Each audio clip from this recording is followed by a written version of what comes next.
Gadis itu menekan di atas laki-laki itu. Tetapi ketika mereka berciuman, laki-laki itu merasa seperti digigit sesuatu. Sepertinya ada sesuatu di mulut gadis itu. Dia takut, jadi dengan cepat melarikan diri. Gadis itu tidak percaya dan berlari di depan cermin. Dia melihat lebih dekat, ketika dia mengeluarkan tangannya. Ada noda tinta hitam di mulut dan tangannya. Hal yang aneh bukan hanya ini. Dia tampaknya menderita dehidrasi parah. Harus minum 10 liter air setiap hari. Selama kelas anatomi, pisau baru menyentuh cumi-cumi. Dia sendiri tiba-tiba mengalami kontraksi. Dia tidak banyak berpikir. Setelah menjadi lebih baik, dia mengambil pisau. Kali ini rasa sakitnya sangat buruk sehingga dia langsung berteriak. Dia akhirnya menyadari ada yang tidak beres. Dia menemukan sepupu yang tepat yang berspesialisasi dalam pengusiran setan untuk meminta bantuan. Sepupunya curiga itu adalah roh jahat cumi-cumi yang telah memasuki tubuhnya. Menyadari keseriusan masalahnya, dia segera mengeluarkan kertas pembungkus sujni. Bersiap untuk mengambil foto ronsen organ dalam Sabrina. Hanya melihat Sabrina berbaring di atas, sepupu mengeluarkan lampu dengan lampu merah. Lalu menyinari tubuhnya dan menekan tombol. Hasil di kertas menunjukkan bahwa ada gurita menakutkan di ususnya. Semua ini harus mulai berbicara sejak dia berdoa untuk memiliki pacar yang sempurna. Sabrina mengukir nama mantan pacarnya di badan lilin. Lalu melemparkannya ke dalam panci hingga meleleh. Lalu menuliskan ciri-ciri cowok yang disukainya di kelopak bunga. Gunakan lilin ini untuk membentuk seorang pria. Buang ke bak mandi yang penuh air. Tunggu sampai tumbuh secara bertahap, dia akan dapat memiliki pacar yang sempurna. Hari itu, tiba-tiba ada murid pindahan di kelasnya, yang kepribadian dan penampilannya sesuai dengan keinginan Sabrina. Benar pacar sempurna yang selalu dia inginkan. Dia mengambil inisiatif untuk memulai percakapan dengan Sabrina. Bahkan membawanya pulang. Mereka berciuman. Tak mau pamit, sampai jumpa besok. Tapi malam itu dia bermimpi bertemu dengan laki-laki itu. Tapi dia terus mengatakan bahwa dia bukan manusia. Bahkan mengulurkan tentakelnya untuk membungkus Sabrina. Menyebabkan dia panik dan bangun. Setelah bangun, Sabrina mendapati dirinya terbaring di bak mandi yang penuh air. Lalu ada awal filmnya. Sabrina mengamati ususnya dari dekat. Tidak menyangka gurita sebesar itu. Dia langsung panik dan memohon sepupunya untuk mengeluarkan gurita itu.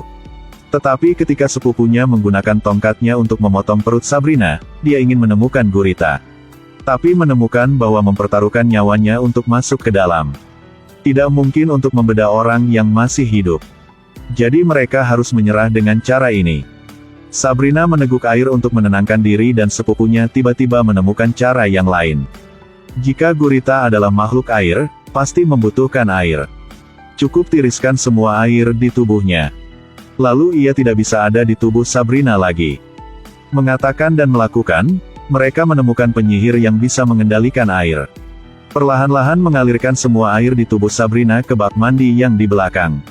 Ketika tangki air akan terisi, Sabrina mulai bereaksi.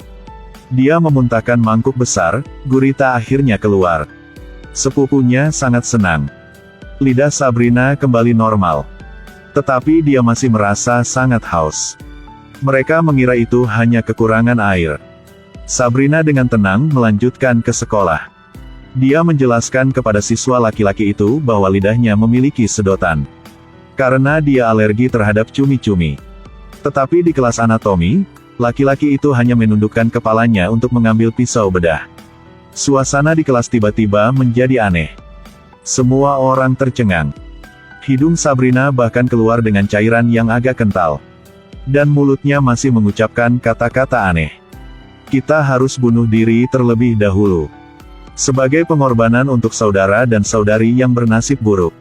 Setelah mengatakan itu, semua orang mengambil pisau dan meletakkannya di lehernya, hendak memotongnya. Sepupu tiba-tiba datang untuk menghipnotis Sabrina.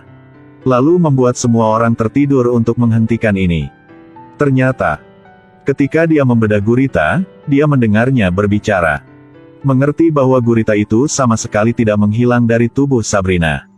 Ketika Sabrina sadar kembali, dia menemukan bahwa sepupunya telah mengambil gambar baru organ dalamnya. Gurita merangkak naik ke otaknya, yang belum menghilang sama sekali. Setelah menguras air sebelum itu, hal yang mati kemungkinan besar hanyalah entitasnya. Dan kesadaran yang tertinggal telah memasuki otak Sabrina. Sepupu berpikir bahwa selama otak Sabrina menjadi lingkungan yang beracun, gurita secara otomatis akan merangkak keluar. Mereka menemukan seorang penyihir dengan bakat tentang ramuan, meminta dia untuk membantu memasukkan racun ke dalam otak Sabrina. Tidak bisa tidak mengatakan bahwa tubuh Sabrina sangat kuat. Tak lama kemudian Sabrina mulai mengeluarkan darah dari hidungnya. Seluruh tubuhnya sangat kesakitan, tetapi teman di sampingnya telah menggunakan nyanyian untuk menghiburnya. Dia menahan rasa sakit itu terus bertahan. Sangat cepat kesadaran gurita tidak tahan dan merangkak keluar. Sepupu dengan cepat membekukannya. Semuanya sudah berakhir. Sabrina mengambil gambar organ internalnya lagi. Bagian dalamnya sangat bersih tanpa ada yang tersisa. Lewat kejadian ini, Sabrina juga tidak lagi memikirkan apa itu